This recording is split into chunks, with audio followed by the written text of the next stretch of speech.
Так, смотрим, что получилось у нас. Ну, лопатка, в принципе, отмылась хорошо и не пострадала. Светленькая. Смотрим, что со скалкой.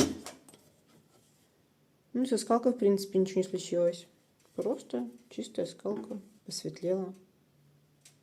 Я думаю, что просто нельзя мыть клееное дерево и дерево, которое вот, ну, бамбуковые доски и так далее. А такие вполне себе можно.